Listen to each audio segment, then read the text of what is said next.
Amigos de Radio Victoria Ojo con eso Televisión, en esta nuestra alianza hemisférica con Benamérica, con la Escuela de Gobernanza Benjamin Franklin, con Reporte Confidencial, con el portal Sin Filtros de Maybor Petit y con la Red Global de la Diáspora, vamos a conversar de nuevo por segunda vez en la semana con el profesor Luis Núñez en su segmento Ping Pong Hemisférico desde Lima, Perú.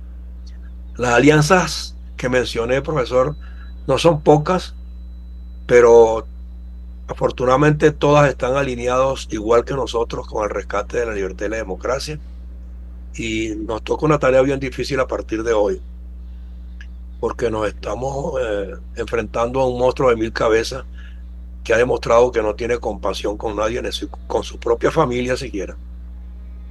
Pero de todos modos, las luchas son así, se vuelven rudas, pero el empecinamiento por la libertad no puede cesar, no puede cesar y aquí estamos.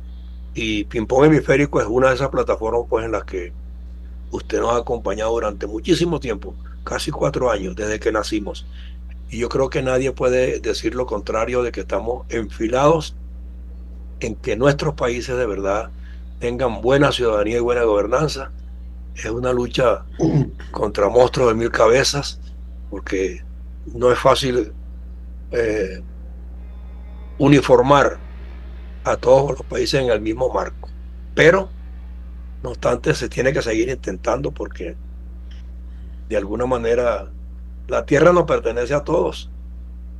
No es parcela de nadie, pero hay quienes la asumen así, entonces hay que ponerlos en su lugar y yo creo que mientras sea por vía pacífica, es la mejor manera de alcanzarlo, porque si no quedan resquemores y es peor a la larga. Entonces vamos a ver qué pasa. Ciertamente, Sí, son 218 programas hoy, 4 de julio, una fecha emblemática para los Estados Unidos, que también están metidos también, en también, un sí, berenjenal. señor. Y mañana nosotros, nuestro 5 de julio, que no, nadie nos va a quitar el sentimiento de la Exactamente, independencia, y más mañana que hay partido de fútbol de exactamente. Venezuela. Yo estaba pensando cómo encauzar el programa de hoy, porque ayer asistí a un almuerzo donde estaban destacadas personalidades de la vida política empresarial del Perú. Y claro, al verme, yo era así como El blanco. el blanco de las preguntas donde a veces uno no tiene respuestas, ¿no? Eh, pero yo estuve pensando, después de ese almuerzo, que fue un almuerzo largo ayer, en cómo afrontar este ping-pong hemisférico de hoy, porque hemos leído las encuestas, eh, tenemos esperanzas, queremos creer en las posibilidades, eh, pero vamos a un plan A, un plan B o un plan Z. Cuando yo me pregunto estas cosas en base a muchísimas discusiones que se están dando a nivel político en varios países del mundo sobre el caso venezolano, claro, hay una pared que me dice, recuerda el principal problema. Maduro es un malandro y hay que decirlo con todas sus letras. Sí, Y los malandros normalmente no aceptan derrotas, no aceptan que se les quite su negocio. En los últimos días se ha hablado mucho, y esto no es un secreto que está en las redes, de que hay un plan B que le han dicho al propio Maduro, gente allegada a él, que agarre sus corotos y su fortuna de 5.000 millones de dólares, que es lo que está estimado, y se vaya a vivir a Turquía, donde dicen que tiene una mansión que tiene, creo que 16 baños. No sé para qué tanto baño. Vaya Dios a saber qué problemas de estómago tendrá. Pero hay un plan B sí, que le señala esto. La ex fiscal Luisa ayer Ortega. volvió a declarar que tiene amigos en Sí, el gobierno que le han dicho que sí, que ya está bueno, que ya Maduro debería retirarse. Pero Maduro es un malandro y está rodeado de malandros. Así tengo un reloj de $43,000. Entonces, no vamos a saber qué va a pasar hasta el día de la elección. Si se va a quitar la máscara, que ya no, casi no existe, y no le va a importar ni negociación con Estados Unidos, ni otra cosa que no sea sus propios intereses, y de los tres países a los cuales él más oye: Cuba, Rusia y China. Entonces, esta cuestión de a partir de hoy va a haber una negociación con Estados Unidos, yo creo que es un Maduro buscando tiempo, buscando estos 24 días que pasen rápido para ver lo que va a suceder. A ellos, me refiero a esos malandros, les ha ido mejor que a la oposición en materia de acuerdo, porque antes se hablaba del acuerdo de Barbados, pero esta semana se está hablando del acuerdo de Qatar. Nadie lo conoce, nunca lo he leído. Yo tampoco. Y usted es un hombre de noticias, igual que yo. ¿Qué fue lo que acordaron? ¿Dónde está el papel que dice lo que acordaron en Qatar? Si ni siquiera sabíamos que ese viaje se había realizado. Y a ellos les ha ido mejor, como escuchaba yo ayer comentar a Anito Pérez Osuna, porque mira, los sobrinos de Maduro y Celia, agarrados con la mano en la masa, condenados por un juez de Nueva York, lo soltaron por un acuerdo entre Estados Unidos y el gobierno venezolano. El caso de el señor Saab, que ni siquiera es venezolano y ahora tiene un puesto diplomático, también lo soltaron, sabiendo que ese hombre es un narcotraficante, terrorista, malagradecido, mal negociante, estafador, chantajista. Y ahora se está diciendo que Al-Aizami no está ningún detenido y que ya se fue del país. Entonces, estas cosas abonan más en el plan negativo que en el plan positivo. Y uno diría, ¿qué va a pasar el 29 de julio? Aparte de que sea mi cumpleaños, ¿qué va a pasar ese día? ¿Cuáles son las consecuencias para el continente de que una dictadura defina que se queda? ¿Cuál es el papel de los observadores internacionales? Yo cuando llegué al Perú hace casi 25 años, que llegué con una invitación para ser observador internacional, yo nunca me quedé callado frente a los abusos del señor Fujimori, que quería una tercera reelección. Y que ahí funcionaron los organismos multilaterales como la OEA. Así es. Y ahora no funcionan de ninguna manera. Ahora son un parapeto, como decimos en Venezuela. ¿Y qué estamos viendo? Una delincuencia transnacional. Estamos viendo una continua violación de los derechos humanos, persecución. Imagínense que hoy se está diciendo que los equipos de sonido que se contrató para la marcha de María Corina no van a poder usarse porque el gobierno le ha dicho a la empresa: si ustedes alquilan esos equipos de sonido, nosotros los vamos a cerrar. O sea, que las cartas están sobre la mesa, sí, definitivamente. Delincuencia, la tragedia venezolana y lo que estamos viendo. Van a ser 24 días bastante difíciles, sin duda alguna, sin duda alguna. No, y un número de migrantes similar al que tenemos afuera hoy, esperando en la puerta de salida, porque están conscientes de que si eso sigue, o sea, lo que viene es desmanes totales. Yo hablé con el comisionado de la Oficina de Refugiados de la ONU, que funciona en Lima. Ellos tienen sede en varios países. Sí. Y la ONU habla de hasta 4 millones de personas que se podrían ir del país si es que el 28 de julio se consuma el fraude. 4 millones.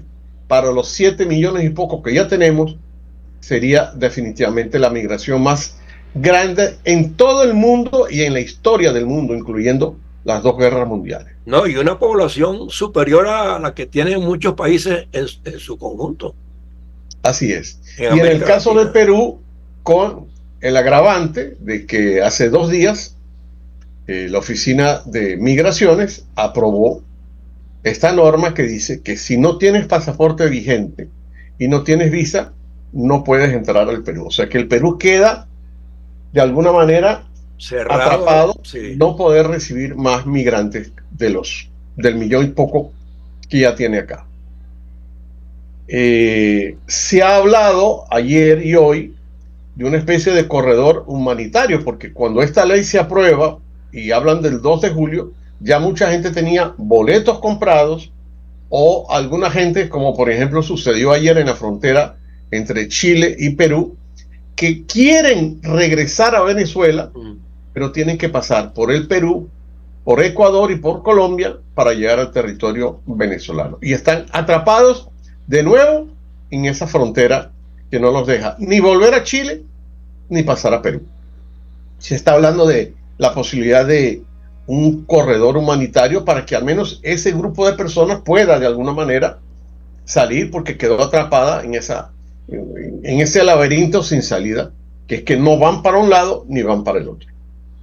Esa es la tragedia de Venezuela en muchas partes del mundo. Y esos empresarios con los que usted estuvo reunido ayer, que tienen una visión mucho más equilibrada de las cosas, porque arriesgan sus propios capitales y sus propios proyectos. O sea, ¿cómo ven el panorama? ¿Sienten que la cosa de verdad, o sea, puede terminar siendo lo que nosotros estamos visualizando? ¿O creen que hay posibilidad de una salida por alguna vía? ¿Cómo lo ven? Son pesimistas, son Son pesimistas. pesimistas. Son pesimistas porque además como aquí vivimos la tragedia de tener un gobernante como Pedro Castillo, que fue otro malandro, pero ese está preso. Exacto. Entonces son pesimistas de las cosas que puedan pasar con este avance, por ejemplo, en el Perú, de la candidatura de Antauro Humala, que es un hombre loco que está cosechando adeptos por el descontento que hay con los resultados de la democracia. Hay un país que tendría muchísimo por tener. Entonces, vamos a ver qué sucede. Aquí ya arrancó la campaña electoral, porque hasta el 12 de julio de este año, la gente que quiera participar en la elección del 2016, seguimos hablando del 2026, perdón, tiene que estar inscrito en un partido. Al 12 de julio faltan 8 días. 2 años de festín. 2 años de festín, 2 años de campaña electoral, que es lo que se nos viene. Con un candidato de la derecha, el señor Carlos Añaños, que todavía no ha anunciado abiertamente que va a ser candidato, pero ya se inscribió en un partido, el competidor de la Coca-Cola, que alguna vez hablamos, que tuvo una empresa en Venezuela y salió con las tablas en la cabeza. Ya, bueno, imagínense. Así que esa es la situación de lo que nos espera en estos 24 días. Y vamos a ver esta noche, al saber las noticias, qué pasó con esas 2 marchas multitudinarias. Una, por supuesto, de la oposición, donde la gente va con sus propios recursos, y la otra, que dicen que hay más de 200 autobuses ya parados en la Avenida Bolívar. El despilfarro. Para lo mismo de siempre. El despilfarro de esta marcha de ellos ahora comenzó hace tiempo. Claro, claro, absolutamente. Así se diga que la campaña oficialmente comienza hoy. Sí. Ya hemos sabido de lo que han hecho por todas partes del Perú, de Venezuela. Con respecto al Perú, se reabre una investigación que se le había quitado el expresidente Vizcarra sobre la compra de unas supuestas pruebas rápidas para descartar el COVID. Él había logrado que el Poder Judicial archivara esa investigación. Resulta que el Poder Judicial ha abierto nuevamente el caso y yo tengo la impresión que Vizcarra va a terminar preso por estas pruebas rápidas en las que gastó una fortuna. Esas pruebas que se hacían para saber si la gente tenía o no COVID, que resultaron ser un fiasco, porque las pruebas rápidas no ayudaban al diagnóstico final. 7º presidente enjuiciado entonces. Así es. Y el martes pasado yo estuve conversando con ustedes el caso de este niño que desapareció en Argentina. Bueno, esta mañana nos damos con la noticia, triste noticia, que un muchacho desaparecido en el Perú apareció en Nueva York. ¿Qué está pasando a nivel ¿Cómo una persona, un chico menor de edad, como un chico menor de edad traspasa desaparece en aduanas y toda Lima una cantidad de cosas y llega? y aparece en Nueva York? ¿Cómo lo llevaron? ¿Qué fronteras atravesó? Y su familia está desesperada por ir a recogerlo, porque el niño ni siquiera habla inglés. O sea, aquí hay algún tráfico de menores, Sí, una trata de personas, y el caso peruano está de paso revestido de otro problema. Se descubrió que en unas comunidades indígenas en sí, el centro del Perú, más de 500 niñas han sido violadas. sí, Y cuando se le presentó esta disyuntiva a dos ministros de Estado, el ministro de Educación y la ministra de la Mujer y las poblaciones vulnerables, que ese es el nombre, los dos dijeron, bueno, eso son prácticas culturales. ¿qué tal? Eso ya pasó hace más de 20 días y los ministros siguen en el cargo y no han querido ni siquiera pedir disculpas, porque lo que dicen es que la gente interpretó mal sus palabras. Si tú dices que la violación es una práctica cultural, Caramba, qué lo estás barbaridad. afirmando. Ni siquiera es una Claro, pregunta, lo claro, estás afirmando. sí, qué barbaridad. La presidenta viajó a China, volvió de China y los dos ministros siguen ahí, muertos en la risa. No se atreven a ir a las comunidades a pedir disculpas, pero tampoco lo hacen de manera pública en los medios de comunicación. Qué barbaridad. Es una situación bastante, bastante complicada. La única buena noticia sobre el caso peruano es que por séptimo año el Perú es reconocido como el mejor destino turístico y Sí, gastronómico sí. de América Latina, ya sea por la comida o ya sea por Machu Picchu. Eso es la buena noticia del día. ¿Qué más tenemos para decirles a ustedes? Que Y Estados Unidos, el caso Biden, que va y viene y el caso Biden, se queda como eh, candidato, no se queda como está, candidato. todo el mundo dice que debería retirarse. Le han sugerido a la vicepresidenta que asuma la candidatura. Dice que no. La Casa Blanca dice que no, La que él Casa sigue. Blanca dice que no. Sí, Yo creo que eso va camino a un fracaso. No hay otra palabra. Bueno, usted ya me conoce que yo vengo hace 2 años diciendo sí, que a pesar que yo creo mucho en los demócratas, creo que el presidente Trump va a volver a la Casa Blanca y eso va a radicalizar las posiciones sobre el caso venezolano, sobre los sí, indocumentados, sobre Turquía en relación a Irán, a Irak, frente al caso de Ucrania, frente al caso de Israel. O sea que lo que se nos vienen son tiempos muy complicados. muy complicado, sí. Pero eso es lo que hay, Sí, eso es lo que hay. Vamos a tener un mes de julio complicado en todo sentido. Primero, hoy 4 de julio, con un país como Estados Unidos con una crisis política enorme. Mañana, nuestro 5 de julio y nuestra independencia. Y en el caso del Perú, que el día, nada más y nada menos, el día patrio es precisamente el 28 de julio. y Petro no lo podemos olvidar, porque ahora está ensartado en un conflicto ahí de falta, y que si no, Y una cosa muy extraña, ese extraña, señor ¿no? tiene algún problema personal. Algo Porque pasa. entonces hoy ha sacado un tuit, no sé si usted ha tenido oportunidad de verlo, No lo he visto. donde él dice que no hay que atacar a la gente que tenga otra orientación sexual. Pero es que aquí no estábamos hablando de la orientación sexual, aquí estamos hablando de un presidente que en una Exactamente. toma de posesión se Exacto. presenta con otra persona que no es su esposa y recoge las calles de Ciudad de Panamá como si nada pasara. Aquí estamos hablando de valores, valores y principios. Exactamente. Porque una persona que hace eso es capaz de hacer cualquier cosa. Ese es nuestro panorama de hoy. 218 programas. Bueno, Como quisiera yo que el martes que viene tuviera mejores noticias. Espero que al menos en el fútbol tengamos mejores noticias mañana. Pero vamos a ver qué pasa hoy. De todos modos, estaremos atentos y yo intentaré también reseñarlo por aquí, lo que me llegue por otras vías. Y si también, yo le tengo noticias, usted sabe que nos podemos conectar en cualquier momento para que por supuesto, nuestros seguidores sepan realmente lo que está sucediendo. Porque si van a ver los canales de televisión venezolanos, no van a ver nada. no van a ver o al menos van a ver una parte sí, de la historia. Así es. Bueno, nos veremos el próximo martes. Seguro. Terminamos así ping-pong hemisférico con el profesor Luis Núñez de Lima, Perú. Gracias por su atención.